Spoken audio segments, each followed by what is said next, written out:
What's happening, everybody? It's Sean with Reactions to the Classics, and today we got a reaction to Pixies and their classic album, Doolittle.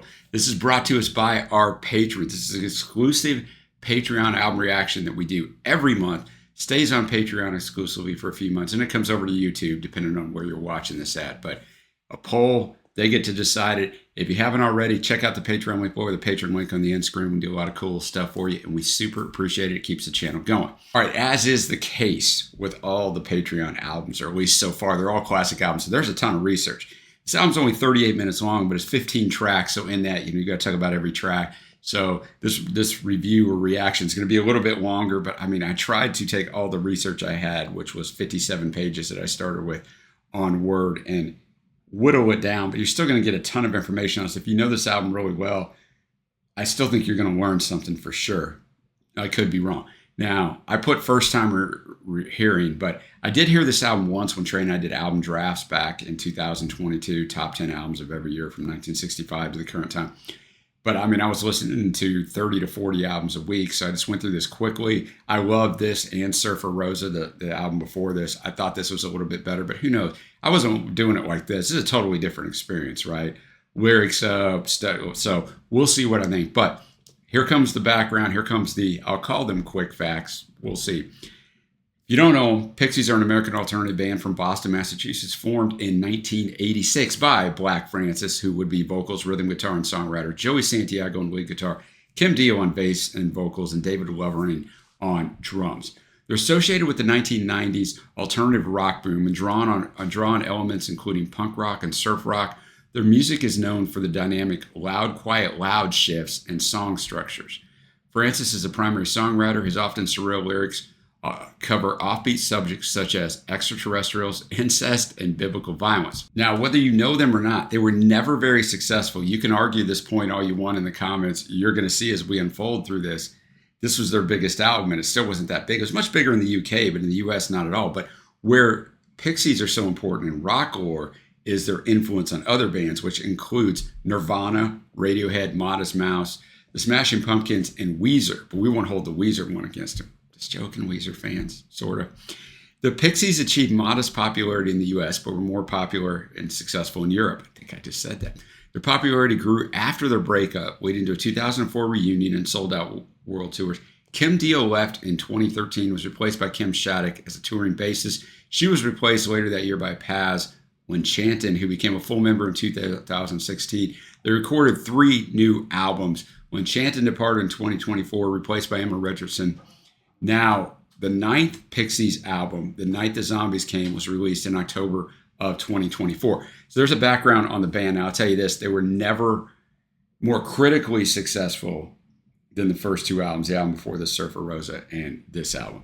All right, moving on to this album. Their second studio album released in April 1989 on 4AD Records, just a month before I graduated from high school. It's an instant critical success and became the band's breakthrough album. It's especially well received in Europe, where the British music weeklies Melody Maker and Sounds named it their album of the year. Their main songwriter and lead vocalist, already covered this, Black Francis, wrote the idiosyncratic lyrics, which allude to surrealist imagery, biblical violence, and descriptions of torture and death. We'll get into that in the song by song. It's praised for its quiet, loud dynamic, which was achieved through subdued verses that are founded on Kim Deal's bass patterns and David Lovering's drums. The peaks in tone and volume were achieved with the addition of distorted guitars by Francis and Joey Santiago. This technique influenced the development of early 90s grunge music. Kurt Cobain said Doolittle was one of his favorite records and that its songs heavily influenced Nirvana's song, which made Nirvana everything that they were, Smells Like Teen Spirit. Upon its release, Doolittle went to number 8 in the UK, but only 98 in the US. That kind of goes along with the previous album I talked about, Surfer Rosa. Did much better in the UK and the US. So in support of that, they toured with the band Throwing Muses, where according to a critic for the UK weekly magazine Melody Maker, they were, quote, welcomed like gods, which I felt underestimated them somewhat. So the UK was ready, the US wasn't. Liverpoolian, I don't know if I ever said that word right, Gil Norton produced. Recording sessions began on October 31st, 1988 in Boston at Downtown Recorders, which was then a 24-track studio. The record company 4AD gave them a budget of $40,000, which today is about $106,000, excluding producer fees. It's a relatively modest sum for a large late 80s independent record label, but 4 times the amount they spent on that debut album, Surfer Rosa. 3 weeks of sessions began in a residential studio in Stamford, Connecticut. Now, Black Francis took a mixture of newly written and older tracks for the recording sessions. Many of the newer tracks were underdeveloped, and according to Norton, the producer, were a minute or minute and a half ditties consisting of short bursts of verse, chorus, verse, beat, beat, beat, bang, finished. Norton, as producer and arranger, said he often built tracks by suggesting the band double or repeat sections. Of the approximately 23 songs or ideas with the band started with, only 3 of Doolittle's final 15 tracks are longer than 3 minutes. That's how we get to a 38-minute album. During the final mixing, Norton smoothed the band's rough edges using tight compression and adding reverb and delay to the guitars, which he then tracked in multiple layers. This is especially notable on the intended lead single, Didn't Become That Debaser, it's the first track on the album, and the double-track vocals on Wave of Mutilation. During pre-production, Norton advised Black Francis to slow the tempo and lengthen several songs. Now, tension between Black Francis and the bassist Kim Deal was noticeable to band members and the production team during the recording. Bickering and standoffs marred the sessions and led to increased stress among the band members. John Murphy, Kim Deal's husband at the time, said the dynamic, quote, went from just all fun to work during the production. During this period, Santiago became unhappy because he felt Norton was adding too much reverb to his guitar parts. In protest, Santiago covered his guitar amps with blankets to make it clear he did not want his sound interfered with. Norton's production on Doolittle is much different than Steve Albini's on Surfer Rosa, and it's kind of a point of contention which one served the band better. This album is much more ambient and polished. Albini's recordings emphasize Black Francis's abrasive guitars that both popularized the band and sealed his reputation, leading to later work. He worked with Nirvana, PJ Harvey. Critics continue to debate whether Norton or Albini's production best served the Pixies' music. Now, this thing has so much acclaim. Right out of the gate, NME gave it a 10 out of 10. And it's on all kinds of, and Metacritic, 100 out of 100, which is insane, but not that many publications reviewed this. So, I mean, while that's a legitimate number, it is skewed a little bit. Pitchfork and Uncut also 10 out of 10. And then it shows up on Rolling Stone's 500 Greatest of Albums of All Time at 141. But it shows up on Pitchfork's Top 100 Albums of the 80s at number 4. And NME's 500 Greatest Albums of All Time, it's number 8. All tracks were written by Black Francis, except for one, Silver, which he wrote with Kim Deal. I'll talk about that when we get there. If you've never been this before, the music won't be in the video, but it will be at the Vimeo link below. I have the picture up here, but click on the link down below and you can follow along with us. Let's jump into it. With the opening track, Debaser, it did go to 23 in the UK. Lyrics are based on, I'll butcher all this, so just know that ahead of time, Unchained Andalus, a 1929 short film by Louis Brunel and Salvador Dali. It includes a scene in which a woman's eye is apparently cut open by a razor, which is referenced in the lyrics slicing up eyeballs. According to frontman and songwriter Black Francis, which I'm going to have a lot of quotes from Black. I'm just going to call him Black from now on. So he said, I wish Brunel were still alive. He made this film about nothing in particular. The title itself is nonsense. With my stupid pseudo-scholar, naive, enthusiastic, avant-garde-ish amateur way to watch it twice, I thought, yeah, I'll make a song about it, end quote. The title Debaser references the fact that the movie debases contemporary morality and standards of art. Black said, I guess it means one who debases, a debaser. It was an attempt to introduce a new word into the lexicon. I don't think it's been successful, or else I would have heard about it.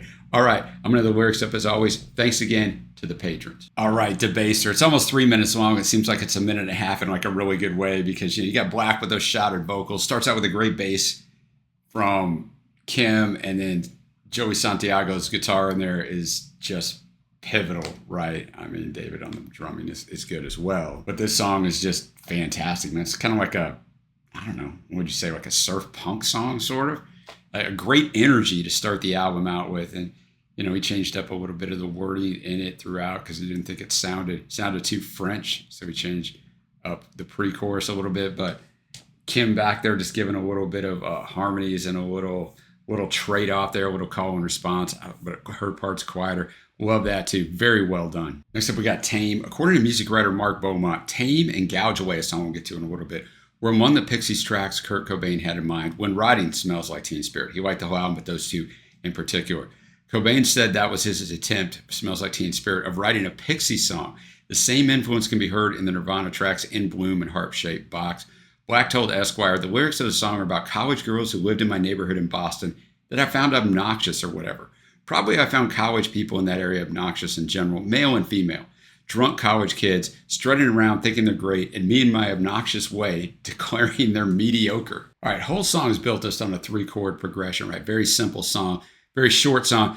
You definitely I feel like I can hear Smells Like Teen Spirit in there to some extent. I can see how that was an inspiration because he's very quiet, almost speaking the verses and then screaming that chorus. Damn. Kim's bass work is fantastic throughout that. So I think it's cool to listen to because of the influence you can tell that it had. Next up, you got Wave of Mutilation. Interesting story of why this was written. Black talked about it. He talked about it inspired being by news coverage of murder-suicides occurring in Japan. He said, who's driving his car into the ocean? No one's going to be able to figure that out. But I was reading about Japanese businessmen doing murder-suicides with their families because they'd failed in business and they were driving off the pier into the ocean. That's what was going on in 1989, in the paper, whatever. Suicides are up in Japan.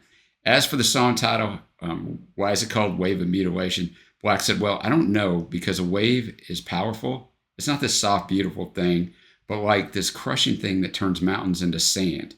The song Cease to Resist lyric was inspired by a line from the Beach Boys' Never Learn Not to Love, a song that was written actually, it's an interesting story behind all this, I won't go into it, by Charles Manson as Cease to Exist, but lyrically modified by members of the Beach Boys who received songwriting credits for this song.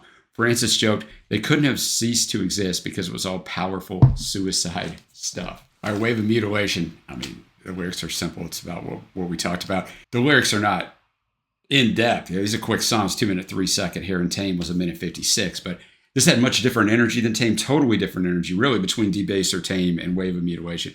This one, the chorus was delivered with the same tone, or maybe even a little bit quieter, but it brought me in because coming right off Tame, it's just different, and you're like, is he going to explode? Is he not going to explode? He's not. So I think it's nice sequencing so far. Next up, we have Bleed. Black told Esquire magazine, this could be categorized as one of my archaeological songs. References to free European conquest, the Indian peoples of the Southwest, specifically Arizona, where I studied briefly before I dropped out of college and started Pixies. Lots of bones and teeth and footprints and stories from the past, all kind of mixed up into a minute and a half of music. It's hard to say what something is about when you're thinking about something that's very large. Maybe multiple topics that are loosely related. Then you try to write a little pop ditty and you're boiling it all down to a handful of words. Not only are they supposed to rhyme, they're supposed to represent all these things that you've been thinking about. And you end up with this highly abstract thing, which is going to give me a little hint that you're probably not going to be able to tell much from the lyrics. Let's get it. Okay, not a lot to the song. At the very end, you kind of see what we were talking about with the Arizona caves and all that stuff. A different kind of song as well, because it starts off with Kim sort of singing and Black almost speaking right after her. The same lines, right? They're kind of in that offset delivery and then just jumping in. It's the quiet, loud dynamic of the verses and chorus. I don't think it's anything special yet. In my head right now, I hear I bleed. So it does stick in the bass line. Fantastic from Kim. Now we get into a super long song for this album, 3 minutes, 21 seconds. Here Comes Your Man. Second single. It did go to number 3 on the US Billboard Modern Rock Tracks chart, which is sometimes a lot better than the Hot 100, especially nowadays. Hot take. 54 in the UK. Black wrote it when he was a teenager. It was recorded for the band's 1987 demo tape, but not included on either Come On Pilgrim or Surfer Rosa, as he was reluctant to release the song because it was too pop. There was something too straight about it. The group actually referred to it as the Tom Petty song. Critics saw this as their breakthrough song. Black reflected in 2004 that during the recording of this album, he felt embarrassed by it. But since producer Gil Norton really liked the song, the songwriter said, I threw him a bone. In an interview with NME, Black commented on the meaning of the song. He said, it's about winos and hobos traveling on the trains who die in the California earthquake, peeing their pants. Before earthquakes, everything gets very calm. Animals stop talking and birds stop chirping and there's no wind. It's very ominous. I've been through a few earthquakes actually because I grew up in California.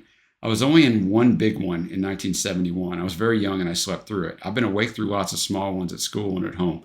It's very exciting, actually, a very comical thing. It's like the earth is shaking, and what can you do?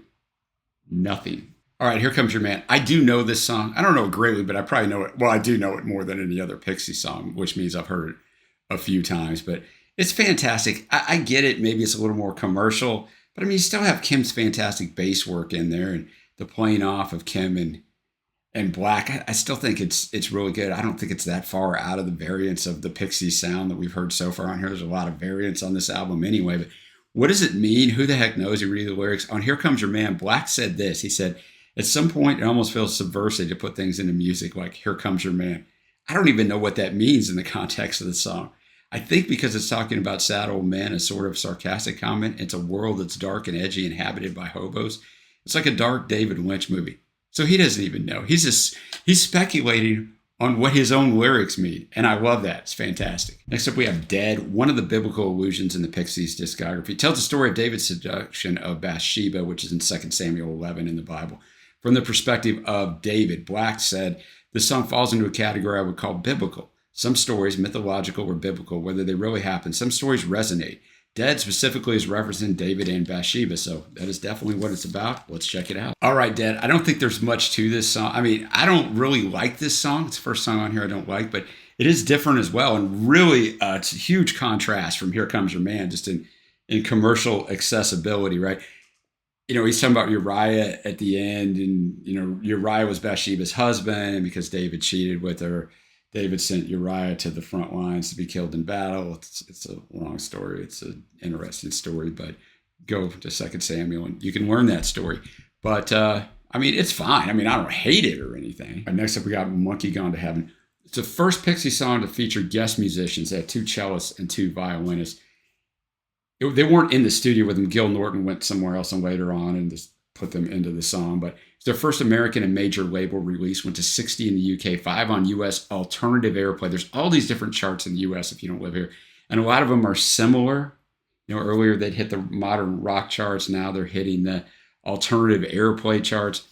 Its main theme is environmentalism and mainly deals with humanity's destruction of the sky and ocean and, quote, confusion of man's place in the universe. It also includes references to numerology in the lyrics. If man is 5, then the devil is 6 and God is 7. Black later expanded on the significance of the lyrics in an interview to Alternative Press, saying, quote, it's a reference from what I understand to be Hebrew numerology. And I don't know a lot about it or any of it really. I just remember someone telling me of the supposed fact in the Hebrew language, especially in the Bible. You can find lots of references to man in the 5th, Satan in the 6th, and God in the 7th. I didn't go to the library and figure it out. So he's just telling you, I heard somebody say this, thought it sounded good, I wrote it down. Now, all the way up in February of 2022, Black elaborated on the song's meaning. He said, I guess it's loosely inspired by the so-called human dilemma of existence, our existential problem on whether we can survive as a race.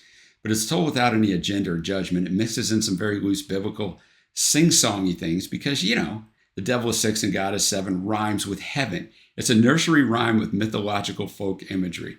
In oversimplified evolutionary terms, we are descended from apes and monkeys, so they are the animal we metaphorically most relate to because of this evolutionary kinship. So that's why it's not a bird or a fish gone to heaven. The phrase monkey gone to heaven just sounds neat. It's not like we thought it was going to get played on the radio or anything.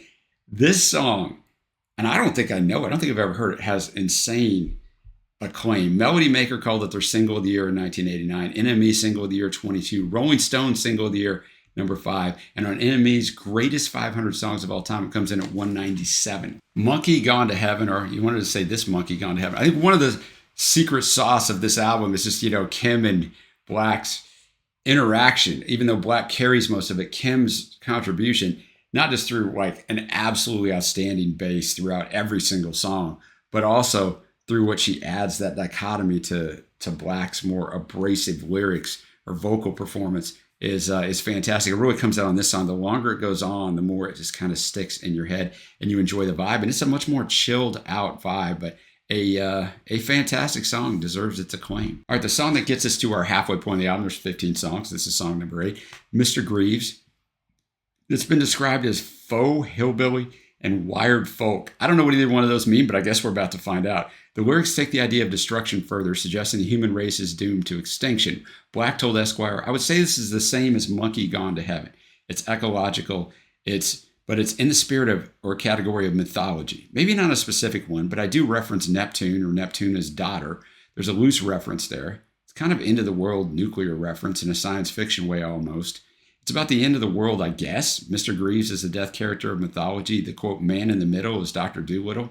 because if you could speak to the animals, you would be the great link between mankind and the animal world. There's this theory that if not smarter than us, animals are aware of what's going on, and if we could communicate with them, they would give us the answer of the future and make everything okay. Probably not the case on that part, but who knows? But I'm assuming that a nuclear winter will mean that Mr. Greaves is going to win in the end. I like how Black doesn't really know what he's writing about a lot of the time on these. He's just kind of speculating with me and you. Mr. Greaves, it's okay, but it has a lot of stuff going on arrangement-wise. It runs this huge gamut through a 2-minute and 5-second song, so that part of it is impressive. Next up is Crackety Jones. I'm going to spend more time talking about the song than the length of the song. Probably it's 1:24. Black Francis went on a 6-month trip to San Juan, Puerto Rico. The song's lyrics describe a stinking island that is 30 miles by 100 miles long as an exchange student as part of his college degree. He found himself in a high-rise apartment described as a crazy all-male dormitory, waiting for his roommate to show up. Francis later described meeting his roommate, quote, "He didn't show up for about a month. First thing he said to me, he had cut his finger or something. I never even met him. It was like out of a David Lynch movie." Francis continued to live with the roommate, but the roommate just rants about Fred Flintstone, and the voices in his head tested Black's patience. He returned to Boston after 6 months to start the Pixies with Joey Santiago.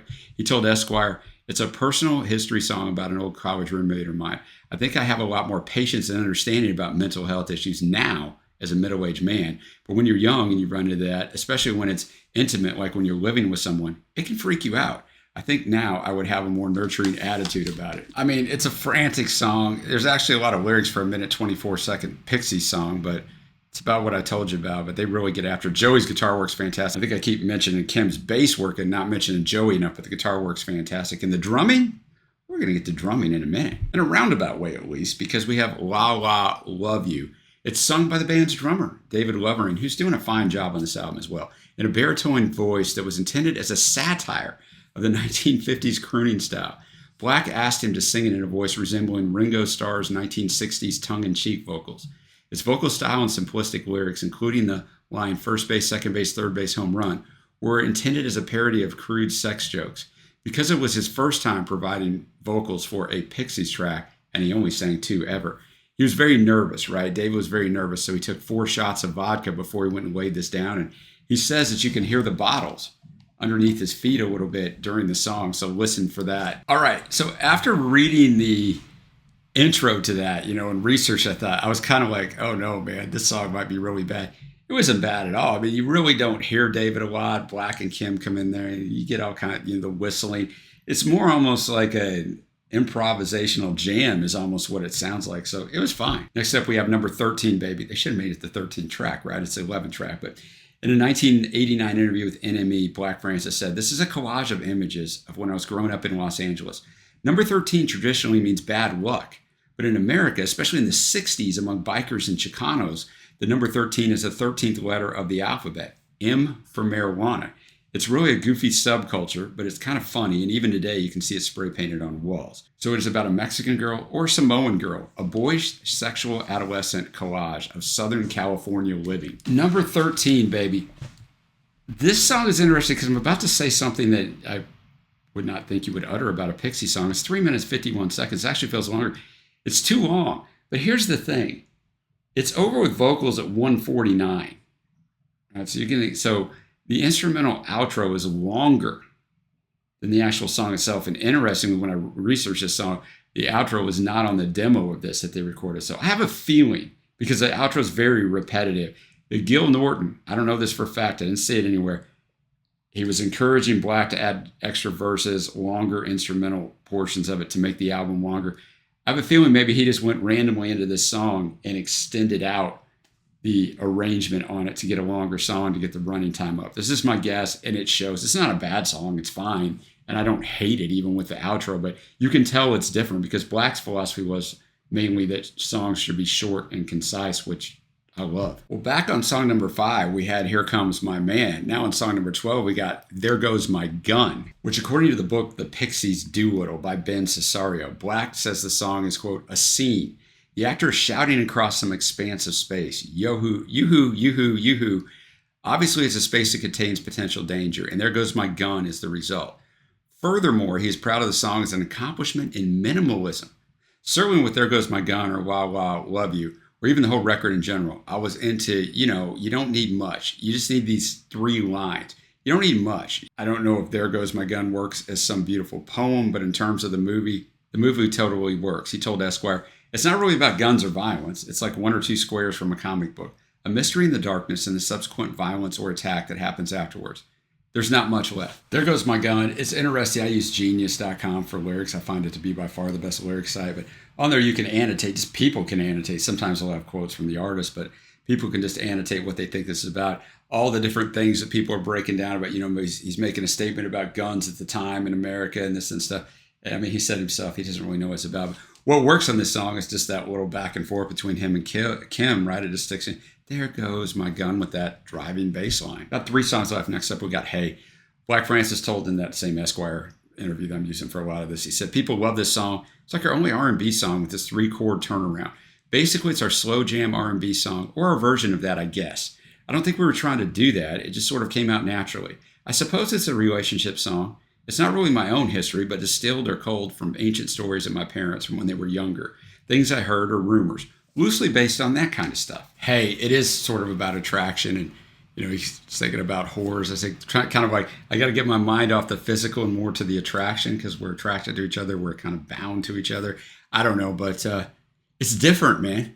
It's different. I don't know if I'd call it R&B, but it is different. And once again, the play off of him and Kim really work. All right, 2 songs left. We got Silver. Only song in which Kim Deal receives co-writing credits. Black said about that, it's the only composition I did with Kim on this session. I think we worked on it a couple of times the previous year or something. I don't know what it means to her, and I don't know what it means to me. The lyrics are all very vague and vaguely folk sounding. You can almost hear it's like a faux folk song. It's definitely an abstraction. At least that's my interpretation of it. It was all about creating a mood, I think. All right, Silver, it's fine. It's just throwaway phrases I read in another interview that they didn't even bother putting into a coherent lyrical structure, but it's fine. It works. I don't like it. I think it's my least favorite song on here, but you got to lengthen this album, or they wanted to lengthen this album, or the record company did at least. So you got to have songs like this on there. Not horrible or anything. It's properly arranged, though, all the way down at song 14. And we go to the last track, Gouge Away. It addresses the story of Samson from the book of Judges.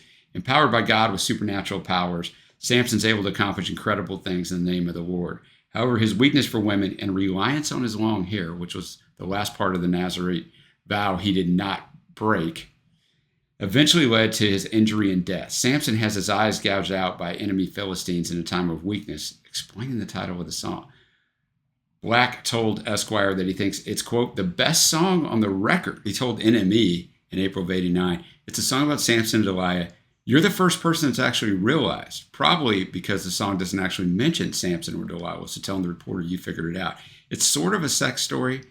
Delilah shows up as a secret spy of the Philistines and has an affair with Samson. I don't know what he was getting out of it, but enough sex and drugs and relaxation to give up his secrets. Maybe he loved her. I don't know.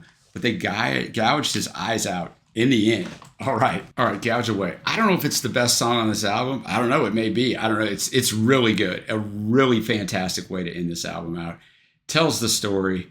Mentions marijuana, which in the Old Testament they mention a renowned plant that they use for healing purposes. A lot of people assume it's marijuana, so that's where he gets that in the story. So if you're a biblical scholar, you're like, wait a minute, that's not. I used to be a pastor. I get it. I'm not going to say I'm a biblical scholar, but I understand theology, and people way overreact to things. Like, that's why he says that in there, and he very well is probably right.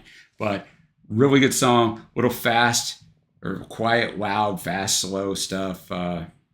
It's a wonderful way to book in this album and let it go out on a high note, which you kind of got to do when you got 15 songs, which will segue me to my favorite tracks. Honorable mention, Tame, Wave of Mutilation. Faves are going to be Debaser, Here Comes Your Man, Monkey Gone to Heaven, Hey, and this last song, Gouge Away. Now we're getting to my overall score of this album. And I'm going to tell you that for 98% of all albums I've ever listened to, doing it the way you do it in a reaction format where I talk about the song beforehand, give you some background, we listen to it, I give you my reaction to it, we go on to the next song. For 98% of albums, that's a very effective way of grading an album, because the sum of the parts are usually better than the total part itself.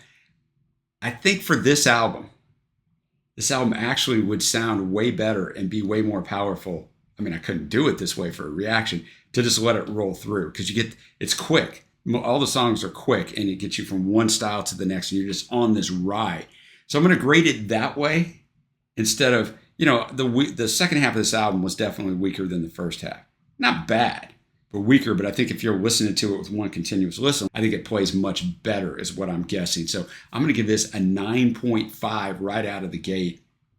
I don't know if that's my highest grade ever for a first-time reaction. It's up there, though. In the old days, we did reviews where we'd listen to the album, 10, 15 times and then come and give you the review of the album and not play the music. So that was a different grading process because I'd heard the album a bunch. First reaction, this is way up there. It's way up there. So let me know what you think of this album down below. And also, my question is, do you like this or Surfer Rosa better? I'm not going to go listen to Surfer Rosa because it may appear in a Patreon poll in the near future now, I'm kind of thinking. But let me know what you think of this down below. Give it a thumbs up. Hit the big red subscribe button. If you haven't yet, check out that Patreon link and be a part of the patron family, which I so appreciate. All right, guys, until next time, I will see ya.